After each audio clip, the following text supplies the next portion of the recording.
স্বৈরাচারী এজিদের মতো শাসকদের বিরুদ্ধে আমাদের লড়াই। যে লড়াই ইমাম হোসেন পাক করে দেখিয়েছে, ও লড়াই আগামী দিন আবার হবে, বিশাল লড়াই হবে। ওই লড়াইয়ে তোমরা লড়তে রাজি আছো? রাজি? আজকে কলিকাতা এয়ারপোর্টের মসজিদে নামাজ বন্ধ, যাও না কোন মায়ের বেটা আছো খোলো। সেদিন যেমন চুচুড়াতে মসজিদে তালা মেরে দিয়েছিল বিগত সরকার, মাদ্রাসা বন্ধ করে দিয়েছিল বিগত সরকার, অনেক আন্দোলন হয়েছে, অনেক কিছু হয়েছে, কেউ খুলতে পারেনি। ওয়াম্মা বিনিআমাতি রাব্বিকা ফাহাদ্দিস, আল্লাহ শুকরিয়া আদায় করে বলছি, আন্দোলন করতে গেছি একদিন তালা খুলে নামাজ আসর ও মাগরিবের পরে তারপরে ঘরে এসেছিলাম। এই বাপের বেটা ইনশাআল্লাহ বলে যাচ্ছি। কিন্তু সেদিন আমি বলেছিলাম, আজ থেকে 6 বছর 7.5 বছর আগের কথা, কি আর একটু বেশি 8 বছর আগে, সেই দিন থেকে আমি বলেছিলাম যে দেখো, রাজনীতি করা আব্বাস সিদ্দিকীর কোনো শখ নেই, পেশা নেই, আর কিছু অভাবও আমার নেই, কিন্তু মসজিদকে তালা মারছে কে? সরকার। মসজিদে নামাজ বন্ধ করছে কে? সরকার। তো সরকার তো আর আমার ফতোয়া বুঝবে না, সরকারকে তো আর যদি বলি তোর মাথায় ফুদে মাথা ফেটিয়ে ফেলবো ওটাও তো বুঝবে না। সরকার বোঝে আইনের ভাষা, সরকার বোঝে পাওয়ারের ভাষা।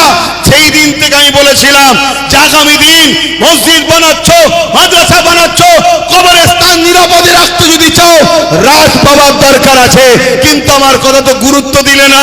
আজকে 91% মুসলমান ভোট দিলে, যে বলেছিল কোরআন মিটে যাবে তাকে ভোট দিলে, সে 86টা পেল, 86টা 86 হাল হয়ে গেল।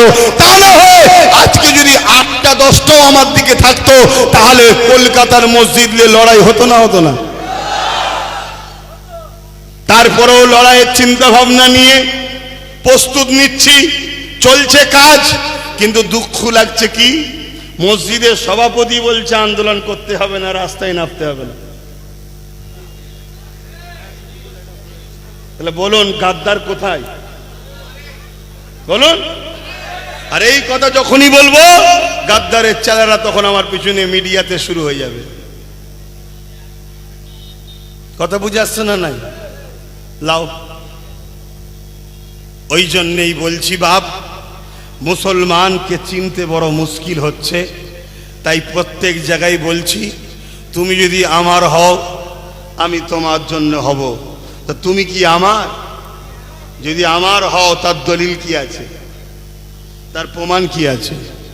হ্যাঁ, আজকে এয়ারপোর্ট মসজিদের জায়গায় হয়েছে, মসজিদের এয়ারপোর্টের জায়গায় মসজিদ হয়নি, মসজিদের জায়গায় এয়ারপোর্ট হয়েছে। ঠিক আছে, রানওয়ে বাড়ানো দরকার, হ্যান দরকার, তান দরকার, অবশ্যই দেশের উন্নতির পক্ষে আমরা। ঠিকই তো নাকি? দেশের কোনো ক্ষতি হবে এটা নয়। কিন্তু দুনিয়ায় তো আরো জায়গা আছে, শুধু মুসলমানদের মসজিদটাই নজর পড়ছে কেন? অনেক রাস্তার উপরে তো অনেকের অনেক কিছু আছে, সেগুলো নজরে পড়ে না তো। রাস্তার বীজখানে আছে, পুরো বীজখানে কই নজরে পড়ে না তো। শুধু আমাদের টার্গেট কেন? একটাই কারণ, জানে এ জাতির হয়ে লড়াই করার কেউ নাই। এ জাতির যারা নেতৃত্ব দিচ্ছে তাদের বেশিরভাগটাই তো জালিমরা জানে আমাদেরই। তাই তো আজকে যা খুশি করছে।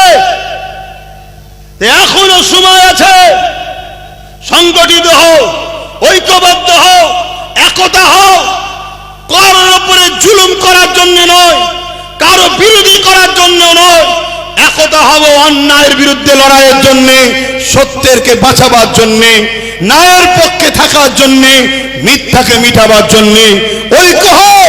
আমাদের লড়াই কোনো ধর্মের বিরুদ্ধে নয়, আমাদের লড়াই হলো সন্ত্রাসের বিরুদ্ধে। আমাদের লড়াই কোনো জাতির বিরুদ্ধে নয়, আমাদের লড়াই হলো ফ্যাসিস্ট, অত্যাচারী, জালিম, স্বৈরাচারী এজিদের মতো শাসকদের বিরুদ্ধে আমাদের লড়াই।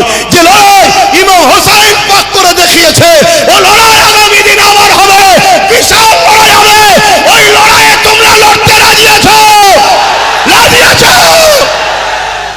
যদি রাজি থাকো ঐক্যবদ্ধ হও, একতা হও।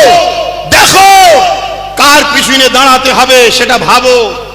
কেন নতুন করে তোমাদেরকে আবার বিভিন্ন দিকে, ওই বললাম না কড়াই ছিলাম চুলোই পড়ে গেছি, চুলো থেকে উঠা যাবে না? যাবে না? জোরে বলুন।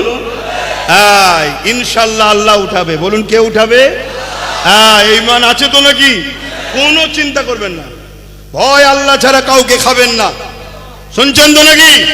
আমরা ডোনাল্ড ট্রাম্পকে ভয় করি না, আর ডোনাল্ড ট্রাম্পের খাস চালা মোদিকেও ভয় করি না। মোদি হচ্ছে ডোনাল্ড ট্রাম্পের খাস চালা। শুনছেন তো নাকি?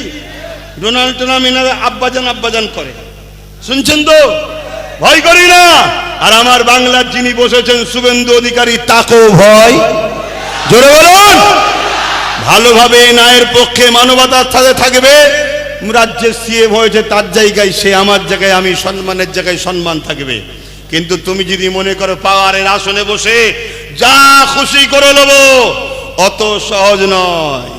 খোদার মা দুনিয়ার বার। কথা বুঝে আসছে তো ভাইরা আমার? তাই আপনাদেরকে বলবো, আল্লাহ ছাড়া কাউকে ভয়, আল্লাহ ছাড়া কাউকে ভয়। জবান খুলে খুলে বলুন, আল্লাহ ছাড়া কাউকে, আল্লাহ ছাড়া অন্য কাউকে ভয়। আর নবী ছাড়া আমাদের কেউ নেতা মানি না। কথা বুঝে আসছে? ভালো মুখ্যমন্ত্রী ভালো বলবো, ভালো প্রধানমন্ত্রী ভালো বলবো, খারাপ মুখ্যমন্ত্রী খারাপ বলবো, খারাপ প্রধানমন্ত্রী খারাপ বলবো, ভালো লোক ভালো বলবো, খারাপ লোক খারাপ বলবো, ভালো মুসলমান ভালো মুসলমান, ভালো অমুসলিম ভালো মুসলিম। যদি মুসলমান খারাপ হয় তাকে খারাপ মুসলমান বলবো। ঠিক তো নাকি? হ্যাঁ, এই হক কথা বলতে হবে। জালিম শাসকের সামনে হক কথা বলা সব থেকে বড় জিহাদ।